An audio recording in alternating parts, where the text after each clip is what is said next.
Na nossa aula de hoje nós vamos estar tratando sobre a libertação do povo de Israel lá do Egito. Vamos tratar sobre as pragas do Egito. Foram 10 essas pragas. E o texto que nós nos baseamos é em Êxodo capítulo 7 até o capítulo 12.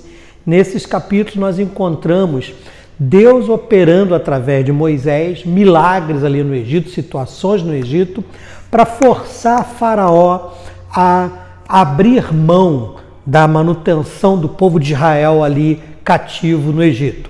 É interessante porque a Bíblia diz que Deus endureceria o coração de Faraó, Deus falou isso para Moisés, e toda vez que uma praga é lançada sobre o Egito e Faraó diz que vai libertar e não liberta, a Bíblia diz que Deus endureceu o coração de Faraó. Fica meio esquisita essa visão, né? Um Deus que está ali endurecendo para ele não deixar o povo sair, mas é o Deus que está querendo que o povo saia e vai fazendo milagres e apontando pragas, situações para que o nome dele seja glorificado. A narrativa bíblica ela aponta sempre para Deus como sendo o autor de tudo, de todas as coisas, seja o bem ou seja o mal. Deus é o autor de tudo. Né? Essa é uma maneira que o Antigo Testamento tem para apresentar o Deus que é o Senhor de toda a terra, de todas as coisas. Na realidade, Faraó não teve o seu coração amolecido por Deus. Deus podia fazer qualquer coisa, forçar Faraó a libertar Israel. Mas o fato é que Deus manda Moisés e Moisés, num ato de obediência, ele tem que se colocar ali no Egito novamente, ele que havia sido criado ali, passado 40 anos da sua vida ali, depois mais 40 lá no deserto de Midian, e agora ele com 80 anos ele tem que voltar e bater de frente com o faraó. E ele tem que mostrar quem é Deus. Então Deus permitiu que o faraó fizesse o que ele quis fazer, o coração dele se endurecesse.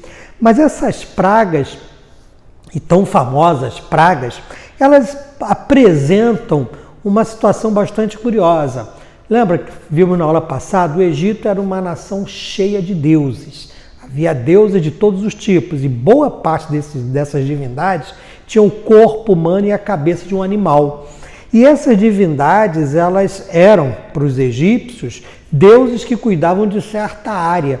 Por isso é que Deus, quando o Deus de Israel se apresenta como o único e verdadeiro Deus, não há outro, é o Deus de toda a terra, eu sou o que sou, ele está apontando que ele não é um Deus que vai cuidar de uma ou de outra área específica. Ele é o Deus de toda a terra e de todo o universo. Então, e tudo pertence a ele, todas as coisas estão nas suas mãos. Já lá no Egito havia deuses para todos os tipos e todos os gostos. Então, as 10 pragas que você encontra lá em Êxodo, no capítulo 7, vai até o capítulo 12, como eu falei, elas apontam para isso. Por exemplo, a gente vê lá a primeira praga, que é o Nilo virando sangue. Né? Essa primeira praga aí, ela é uma afronta direta a algumas divindades egípcias. Por exemplo, havia o deus boi, que era Apis, né? Também Ísis, a deusa do Nilo. Então o gado precisava beber daquela água. A Ísis, que era a deusa do Nilo, devia proteger aquele ambiente. E a primeira praga que está registrada em Êxodo 7, de 14 a 25, mostra justamente deuses que não conseguiram conter o poder do Deus, dos deuses, né? Do verdadeiro Deus. A segunda praga que nós encontramos em Êxodo 8, de 1 a 15, são as rãs que invadem o Egito. Também é uma outra divindade afrontada ali, a deusa, né, do nascimento com cabeça de rã, que era Requete. Essa deusa aí também não conseguiu impedir que as rãs invadissem o Egito. Não que a rã fosse uma divindade, mas havia uma deusa com essa característica e essa deusa também não teve poder nenhum para impedir que as rãs invadissem o Egito. A terceira praga você vê em Êxodo 8, de 16 até o verso 19. Isso é uma praga dos piolhos. Né? Uma divindade interessante era o Sete, que era o deus do deserto, cara de bode e tal. Esse Deus do deserto, ele não impediu também que essas pragas que vieram do deserto entrassem ali no Egito. Ou seja, de que adiantam esses deuses diante do verdadeiro Deus? Percebe? Então, cada praga foi uma afronta do Deus de Moisés, Deus de Abraão, Isaac, Jacó, o Deus de Israel, contra os deuses egípcios. Uma outra praga foi a quarta, que está em Êxodo 8, de 20 a 32. É a praga das moscas, uma outra divindade. Você tem ali uma divindade que é Ra, que é o deus do sol, e o Ashit, que é simbolizado pela mosca. Então são divindades que não conseguiram também, mais uma vez, impedir que Deus operasse maravilhas ali dentro do Egito e mandasse aquelas pragas. A quinta praga foi a morte do gado, um outro problema, aquela primeira divindade também, que representada pelo boi, o Apis, tal, não conseguiu impedir que o rio Nilo virasse sangue, também não impede a morte do gado. Há uma outra divindade também que é bem afrontada, é Hathor, que é um deus de cabeça de vaca, é uma divindade com a cabeça de vaca. Então, como esse Deus que Moisés está dizendo que quer que o povo saia para o adorar, tem mais poder do que essas nossas divindades egípcias, né? Interessantíssimo isso daí. Uma outra que é a praga das úlceras, você vê a sexta praga, Êxodo 9, de 8 até 12. Também, né, você vê uma divindade ali, que era a Sekhmet, deusa das doenças, né, e Sanu, deus da peste, também são divindades que não impediram que o Deus dos deuses lançasse esse tipo de problema ali no Egito, né? E mais a sétima praga, que era a saraiva, granizo, lá em Êxodo 9, de 13 a 35. Havia Osíris, que era o deus da agricultura, também não impediu que a chuva de granizo destruísse a agricultura, assim como Nut, que é o deus céu, também não impediu que caísse granizo do céu e destruísse a agricultura egípcia. Percebem? Cada divindade é afrontada em uma dessas pragas que Deus manda para o Egito, para mostrar para o próprio povo de Israel, que foi criado naquela cultura, que o Deus que eles estariam seguindo, o Deus de Abraão, Isaac, Jacó, esse Deus que Moisés chega e diz que não sabe nem o nome dele, mas ele é o que é, esse Deus queria libertá-los, e esse Deus tinha muito mais poder do que o povo do que os deuses egípcios, todos eles juntos. Uma outra praga lá em Êxodo 10, de 1 até o verso 20, é a dos gafanhotos, que é a oitava praga. Essa oitava praga também é a mesma coisa. Osíris não conseguiu, os gafanhotos foram destruir a agricultura. Osíris não conseguiu impedir, nem Nut, Deus céu. Então veja, são divindades que não têm o poder de conter o verdadeiro Deus. Ou seja, não são divinos, né? Não são deuses, em hipótese alguma. A nona praga está nos versos 21 a 29 de Êxodo 10, que é trevas. Também, novamente, vê o Deus do sol, que é a Ra, né? A Nut, Deus céu. Então, essas divindades deveriam estar ali impedindo o Deus de Israel de operar essas pragas todas, e eles não conseguiram impedir. Então, até a nona praga, você vê várias divindades sendo ali afrontadas pelo Deus de Abraão, Deus de Isaac, Deus de Jacó. Aí a situação chega a tal ponto que chegamos à décima praga. Êxodo 12, de 21 até o verso 30. Nós encontramos ali a décima praga, que é o quê? A morte dos primogênitos, né? E ali tem uma penca de divindades afrontadas, né? Você tem Ísis, por exemplo, que era protetora de crianças.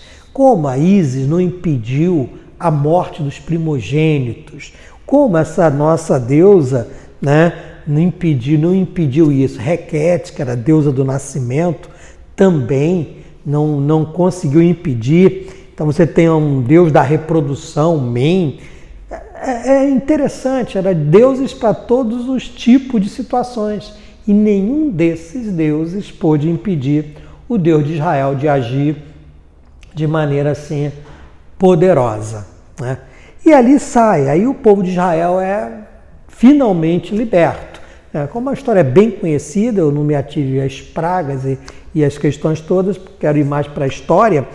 E ali o povo de Israel finalmente é dado a ele a autorização para poder sair do Egito. E agora você vai ver um mapa que mostra essa rota, como Israel sai do Egito. E essa rota é muito interessante, porque você vê, por exemplo, lá em Êxodo, capítulo 12, de 31 a 42, nós encontramos essa rota. Ali, a Bíblia narra de uma maneira muito clara, sem problema nenhum, como aconteceu essa saída de Israel do Egito. E vemos ali a seguinte narrativa, olha só que interessante, né? Diz lá o versículo de número 31 de Êxodo, capítulo 12. Então, naquela mesma noite, Faraó chamou Moisés e Arão e lhes disse: levantai-vos, saí do meio do meu povo, tanto vós como os filhos de Israel, ide servir ao Senhor, como tendes dito. Levai também convosco vossas ovelhas, vosso gado, como tendes dito. Ide-vos embora e abençoai-me também a mim. Os egípcios apertavam com o povo, apressando em lançá-los fora da terra, pois diziam: todos morreremos. O povo tomou a sua massa antes que levedasse, e as suas amassadeiras atadas em trouxas com seus vestidos sobre os ombros. Fizeram, pois, os filhos de Israel conforme a palavra de Moisés, e pediram aos egípcios objetos de prata e objetos de ouro e roupas. E diz ali o verso 36, e o Senhor fez que o seu povo encontrasse favor da parte dos egípcios, de maneira que lhes davam o que pediam e despojaram os egípcios. Percebe que na saída de Israel do Egito acontece essa situação, nessa narrativa de Êxodo 12. E segue a narrativa até o versículo de número 42. E veja que interessante, aí começa ali a rota da onde eles saíram e para onde eles foram. Olha o que nos diz na sequência do texto. Olha só, verso 37. Assim partiram os filhos de Israel de Ramsés para Sucote, cerca de 600.000 a pé, somente de homens, sem contar mulheres e crianças. Subiu também com eles um misto de gente, ovelhas, gado, muitíssimos animais, e cozeram bolos asmos de massa que levaram do Egito, pois não se tinha levedado, porque foram lançados fora do Egito. Não puderam deter-se, não havia preparado para si provisões. Percebe? Nós encontramos aqui agora um monte de gente saindo junto.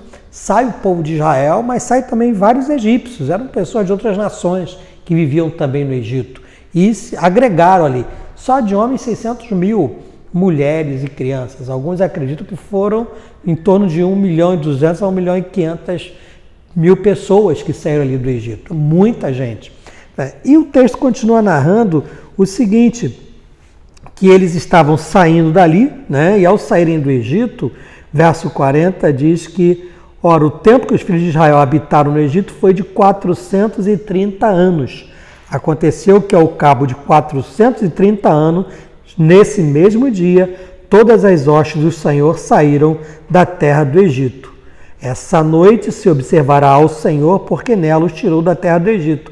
Esta é a noite do Senhor, que devem todos os filhos de Israel comemorar nas suas gerações. Então percebe, ali começou a prática da festa que vem até hoje, que é a Páscoa, que é o Pachá, que é a passagem. É quando o anjo da morte passa na 10ª praga, e quem não está com as portas marcadas de sangue, aquela casa teria o seu primogênito morto. E acontece isso. Mas muitas pessoas, além de hebreus, de outras nações que viviam ali no Egito, também fizeram isso. Marcaram sua porta com sangue de um cordeiro, de um animal, e ali eles conseguiram também sair, ser libertos. E eles fogem do Egito, né?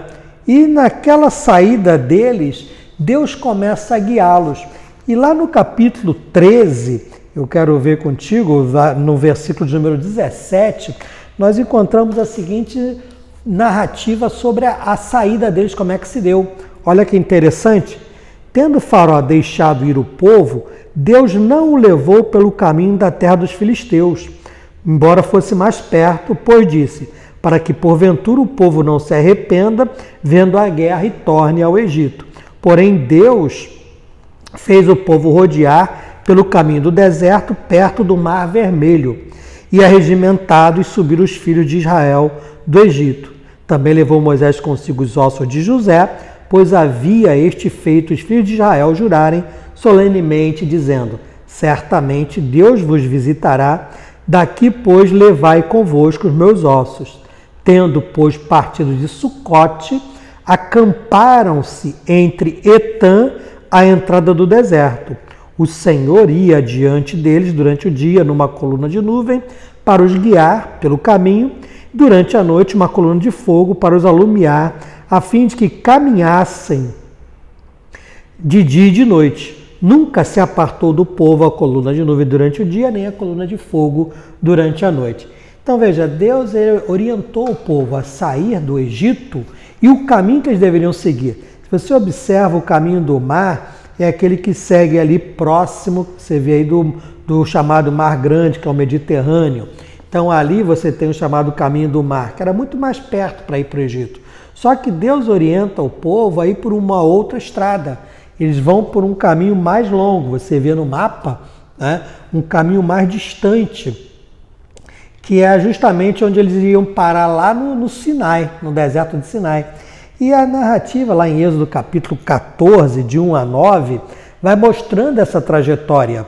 Aí vai até o versículo 30, todo o Êxodo 14 mostra essa trajetória inteira. E olha só como diz: disse o Senhor a Moisés, fala aos filhos de Israel que retrocedam e acampem de frente a Pi-Hairote, como você vê no mapa, entre Migdol e o mar, diante de Baal-Zephon. Em frente dele vos acamparei junto ao mar.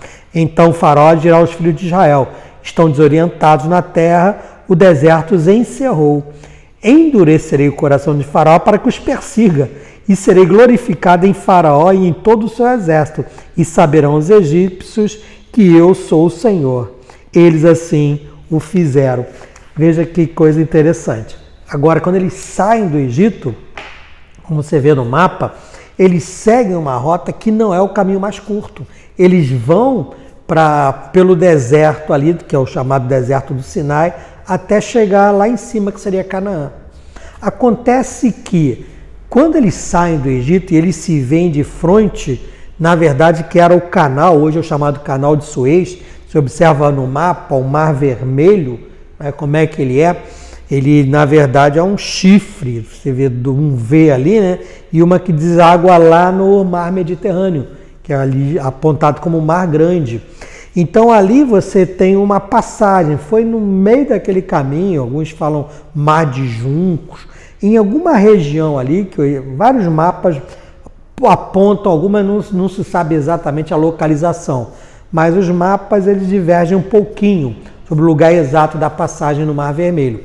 Mas quando a gente fala em mar, pensa em um oceano. Ali não, era um canal. E a Bíblia narra, e você pode ler essa narrativa, que quando o povo de Israel chega diante do Mar Vermelho, o que acontece? Deus manda e envia um forte vento oriental. É muito interessante a travessia do Mar Vermelho por conta disso. A Bíblia vai descrevendo uma situação muito interessante, né? Não que foi um fenômeno natural, não foi, mas houve uma ação de Deus na natureza. Aquele canal, ele desembocava lá no Mediterrâneo, né? Vinha do Mar Vermelho desembocando no Mediterrâneo. E aí o que a Bíblia narra? Diz que o Senhor fala com Moisés quando o povo de Israel está diante daquele aquele canal e não pode atravessar e o exército de Faraó vem atrás.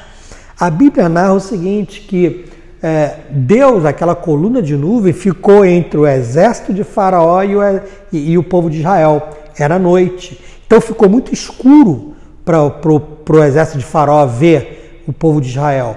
Por outro lado, a frente onde Israel estava claro, devia ser lua cheia, não sei, mas estava claro. E aí Deus diz aqui o texto, se você ler lá no capítulo 14 de Êxodo, a partir do verso 20, diz o seguinte, que Deus fala para Moisés levantar o cajado dele e de repente um forte vento que veio do Mediterrâneo para dentro do Mar Vermelho represou a água, está isso na Bíblia, interessante isso. Então um forte vento oriental que vem lá do Mar Vermelho e represa, Então criou ali uma barreira, né? Então imagina, e o vento tem uma força incrível, né? E veja só o que acontece, durante aquela situação, que não era exatamente onde Israel estava, o canal vinha de longe, então tantos quilômetros de distância, se o vento deu forte ali, começou a segurar e represou a água, o povo de Israel conseguiu atravessar ali naquela situação, né? Claro, tinha lodo, mas eles conseguiram atravessar, só que o povo dos egípcios, o exército egípcio, não viu isso. Então, quando eles atravessaram, o exército egípcio foi atrás. No que foi atrás, a Bíblia relata que o vento cessou, o povo já tinha parado, acabado de atravessar. O que ocorre? O vento cessa e aí aquela enxurrada vem, né? Vem aquela água com toda a sua força. Nesse momento, o exército dos egípcios está no meio do mar, daquele canal, e começa a atolar os carros dele de combate, cavalos começam a atolar naquela lama já amassada, e aí a água vem, né, e atinge todos eles, todos morrem afogados, e Israel conseguiu atravessar a pés enxutos. Então essa é a narrativa bíblica, é muito interessante.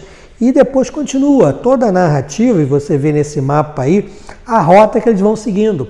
Então, para não perder muito tempo, você vê em Êxodo capítulo 15, do 16, de 1 a 35, como está ali no mapa, você pode observar, né, essa rota. E eles vão acampar, depois que eles atravessam ali o Mar Vermelho, eles vão acampar bem ali no Sinai, no Monte Sinai, próximo à entrada do deserto de Sinai, como você vê ali no mapa. Uma curiosidade que eu quero apresentar para você no nosso fechamento da aula é o seguinte: é muito comum a gente pensar, o povo levou 40 anos para entrar em Canaã, e aí as pessoas confundem, levou 40 anos para chegar em Canaã. Não levou 40 anos para chegar em Canaã. Eles saem do Egito, atravessam ali o Mar Vermelho, eles ficam em torno de um ano no Monte Sinai, ali no pé do Monte Sinai. Moisés vai para lá, recebe as tábuas da lei, Deus dá os mandamentos. Nós vamos ver na próxima aula a situação deles ali, que naquele momento que eles estavam no Monte Sinai, Moisés no Monte Sinai e o povo ali em volta do monte, no deserto, eles recebem as tábuas da lei, e ali vem a orientação para a construção do tabernáculo. Próxima aula nós vamos ver sobre isso. Mas uma curiosidade é que as pessoas costumam dizer que eles levaram 40 anos para chegar em Canaã. Não levaram. A Bíblia mostra que eles levaram, na verdade, 1 ano, 1 mês e 20 dias. Foi o tempo que saíram do Egito ao tempo de chegar em Canaã. Eles não entram em Canaã, que nós vamos ver na outra aula, por conta do pecado. É outra situação, porque eles desacreditaram, não creram, não tiveram fé suficiente para conquistar naquele período. É uma outra situação, mas é uma pegadinha. Eu sempre pergunto para os meus alunos em aula presencial quanto tempo o povo levou para chegar em Canaã. Uma pegadinha, todo mundo responde 40 anos. Não levou 40 anos para chegar em Canaã. Eles chegam em Canaã, que é na cidade de Cádiz Barneia, na divisa entre o deserto e Canaã, com 1 ano, 1 mês e 20 dias. Está isso na Bíblia, bem detalhado ali. Okay? Na próxima aula nós vamos ver sobre isso. Mas então essa travessia do Mar Vermelho foi um milagre. Deus operou, mas Deus usou a natureza, o vento represando a água. Então isso não foi milagre? Claro que foi. Deus é o Deus que controla a natureza. Quem é esse que até o vento e o mar lhe obedecem? Percebe? Foi o que perguntaram lá na época de Jesus, quando ele acalmou a tempestade. É a mesma coisa. Deus é o Deus que controla a natureza e ele opera com milagres tremendos.